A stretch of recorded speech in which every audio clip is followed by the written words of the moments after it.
All right, guys, I wanted to do a fun little video on making some NFL picks here for week number 17, the second to last week of the NFL regular season. And this is just one of those little carnival type games you can play on the internet with 538, the polling political site. You can make these forecasts and really kind of try and get a leg up, and it's just kind of an interesting way to do it. I wanted to go through maybe a little 10-minute video here, really laid back, and just give you my thoughts on where the games currently stand. It says, I have plus 7.4. Guys, let me just explain. I was hacked. My account was hacked. I've hired a private investigator to look into it. And it really brought down I'm just kidding. I don't know. I don't really do this very often, but I do want to do it for this week and make it a fun video. So, guys, it's a shame. I would have, really gotten the Cowboys game right because I knew that the Cowboys were guaranteed to win.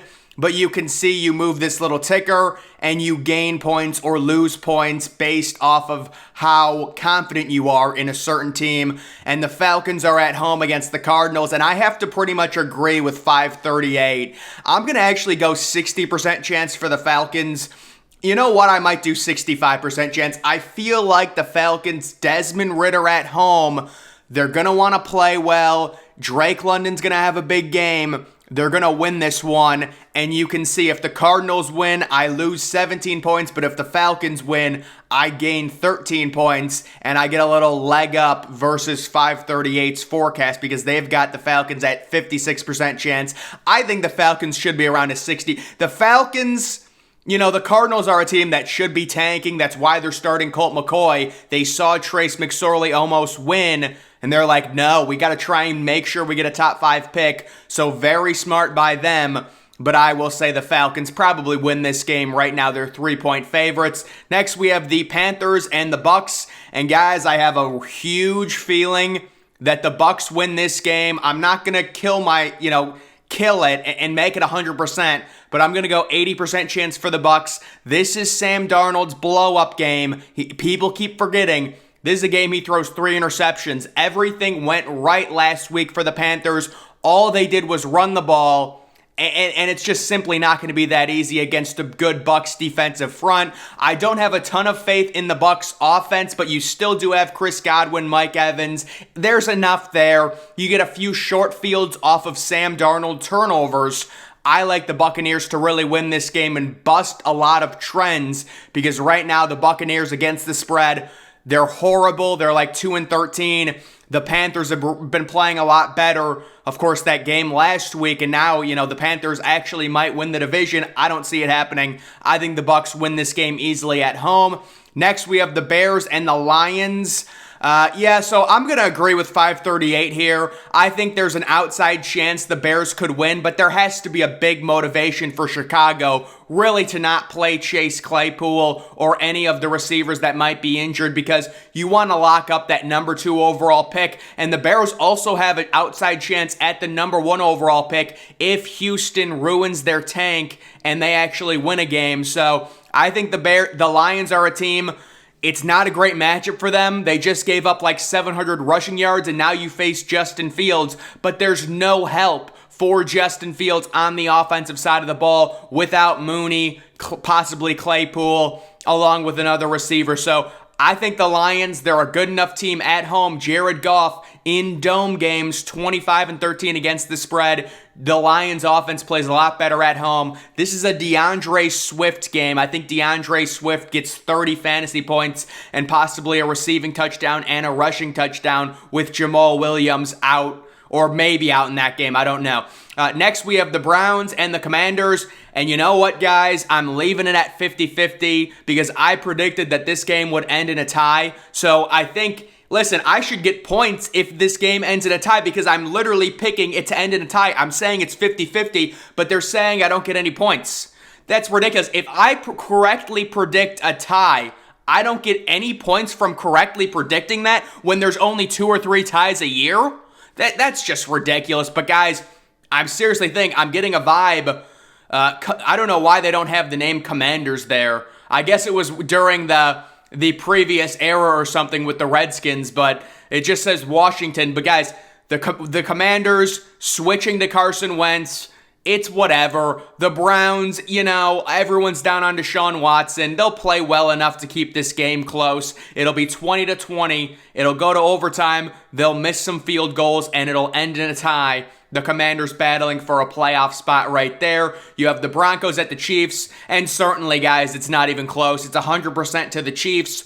This is where we'll really, get some points going in on the Chiefs. They will not lose this game, even if they don't cover a pretty big spread, which is 13.5. Just picking them to win outright. It's obvious. Mahomes can smell another MVP. He's not going to turn over the ball. He'll have 2 or 3 passing touchdowns. Denver is a dead team walking right now with the situation. They've got no head coach. We're going to obviously take Kansas City, still fighting for that number 1 overall seed and the bye that comes with it, to win that game very easily. Next, we have the Colts and the Giants, and certainly this is another game where I think we can make, I'm not 1,000% confident, but I do know the Colts are tanking, so I'm going to say 85% chance to the Giants. I'm not going to blow my load and put this one on 100 because I think the Giants offense does tend to struggle sometimes, and maybe a few turnovers here and there for Daniel Jones. I know he's corrected his fumbling issue at least a little bit, but still, there's not a 100% guarantee, but I'm very confident the Colts, with starting Nick Foles, there's no reason for them to win. Right now, they have the number 5 overall pick. Jonathan Taylor's not playing. They really should rest some of their defensive players. I don't know if you could get penalized for that, but if I was the Colts, I would tell the veteran defensive players, listen, say you have a hamstring injury in practice, and then we can, don't practice you, and then we'll sit you out so it looks like it's a real injury. That's what I would do, because the Colts, they need to be losing all of these games to get a very high asset that they can either trade down or draft a young quarterback with if they get a top 5 pick. They do have a very bright future, but they need to be losing these games. The Giants looking at a wild card spot. Certainly with Saquon Barkley, Daniel Jones, they're going to want to win that game. But it's not like the Giants are some powerhouse, guys. This is the NFL. You know what? I might have to bring it down a little bit. We might have to adjust it real quickly to 80% because this is the NFL. The Giants turn the ball over a few times. We know the Colts players are not trying to lose, their front offices, but the Colts players are trying to win. And we could get a classic Nick Foles funny game. But if you're a Colts fan, you have to be hoping you lose. Next, we have the Jaguars and the Texans. So, wow, they've got 72% to the Jaguars, and I love the Jaguars in this game. I'm actually going all the way with Jacksonville this week. And the reason is because Houston, they're not going to blow their tank and miss out on Bryce Young by winning this game. There's just no way it's going to happen. The Jaguars, Trevor Lawrence, I believe, people were saying they should rest him. There's no reason to rest a second-year quarterback who's finally getting confidence and who's got a juicy matchup on the road against a bad team. This is the time to play Trevor Lawrence, let him throw for 3 passing touchdowns, get him momentum going into the home game next week. That's probably going to be on Sunday Night Football for the division against a depleted Tennessee team. So I think Jacksonville wins this game very easily. Next, we have the Dolphins and the Patriots. This is a situation where it's Bill Belichick. I'm not going to go crazy, but I'm going to say 75% chance for Bill Belichick against the backup quarterback, although Teddy Bridgewater has been really good on the road as an underdog, but this is a situation where he's filling in. The Patriots defense played a lot better against Cincinnati in the second half. Both of these teams need to win this game, but I think it's a game where the Dolphins lose, they go to 8-8. The Patriots win, they go to 8-8. There's correlation there. I like that, and I like the Patriots at home. They're 2.5-point favorites. I have them covering, I have the under hitting, and I have them winning. Obviously, if they cover, they're going to win. Next, we have the Saints and the Eagles. So this one, a little bit unclear on the Jalen Hurts situation. I'm probably just going to be very safe with it and say 71% chance to the Eagles, just because I don't want to perjure myself in a situation where Gardner Minshew has a blow-up bad game. The Eagles simply just have a lot better of a roster than New Orleans. The one thing with the Saints, they really have no motivation to lose. They don't have their first round pick. They traded it for Chris Olave. I just can't trust Andy Dalton. Andy Dalton just does not generate enough yards in that offense to really possibly make a bold prediction. I'm actually going to up it to like 75 with 538. Yeah, that's fine. I agree with them on that. I think Philadelphia wins this game, especially after a loss, against Dallas. This is a get-right game for Philadelphia for sure. Dallas ended up winning on Thursday night too. Next we have the Jets and the Seahawks. And guys, I'm not going to go crazy, but I am going to go at least 65% chance in on the Jets in this one. Mike White starting again. He's a good quarterback. Garrett Wilson's going to have a really good... You know what? I might have to move it down a little bit. I like the Jets, but it's not crazy. It feels like at some point the Seahawks, they're 0-6 in their last 6 games against the spread. They're better than that. We all know it. But it is a situation where the Jets, to me, getting Mike White back, it's going to be the difference. They win this game on the road, but we're going to move it down to like 58, honestly, because it's just the Seahawks are a weird team.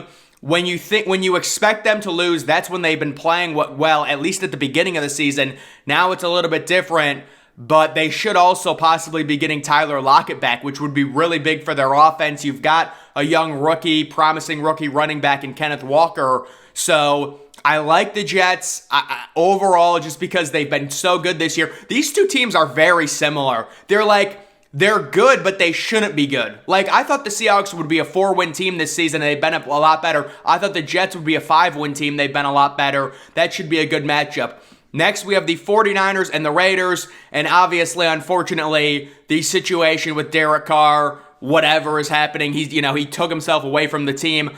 I'm going to say 85% chance. You know what? We might have to go to 90 because it would just be shocking. Jarrett Stidham, we've seen it before. It's the NFL. Crazy things happen. Backup QBs come in and win. But against this 49ers defense with Nick Bosa eyeing, the Defensive Player of the Year award, he's basically a lock to win it. He just has to finish. I think he probably gets 2 sacks. You would expect the 49ers to win. Might as well just go to 100, honestly, for the 49ers on that one. Next, we have the Rams and the Chargers. So I'll probably just agree with 538. I think the Chargers win this game, but it's going to be really close. And the Chargers just do not play that well at home. This is kind of like a weird neutral site game. But overall, to me, the Chargers get it done. They're healthy. They've got Mike Williams. They've got Keenan Allen. Their defense really showed up last week on Monday night, albeit against a tanking team. But I've got them winning that game. Vikings versus Packers, guys. Everything in history says in a situation like this where a team under 500 is the betting favorite against a team that has a winning percentage of 80% or better, the team that's under 500 wins every time. It's science, it's data, it's going to happen, guys. The Packers, they're going to stay alive in the playoff hunt. They're going to beat the Vikings, who are due for a loss, and the Packers are really playing better. Next, we have the Steelers and the Ravens. Guys, I might just put it like I'd say a very slight favorite. I'll say like 58 and agree with 538 for the Ravens on that one, just because, I don't know, the situation with Lamar Jackson is tough. The Steelers tend to play really well as underdogs in the AFC North under Mike Tomlin, so we'll just say 58% chance. And then the Monday night game, I just have so much faith in Josh Allen. I'm going to say 75% chance to the Bills. That is my pick on that, and I think it's going to be a higher scoring game. I understand Joe Burrow is great against the spread, 19-3 in his last 22. But to me, this Bills team, they're fighting for the number 1 overall seed. They've been playing so well the past few weeks. Josh Allen, outside of last week, is not turning over the ball. He's playing like an MVP. Stephon Diggs will show up in this game and possibly catch 2 touchdowns, have 30 fantasy points, and the Bills will win on the road on Monday Night Football as 1-point favorites.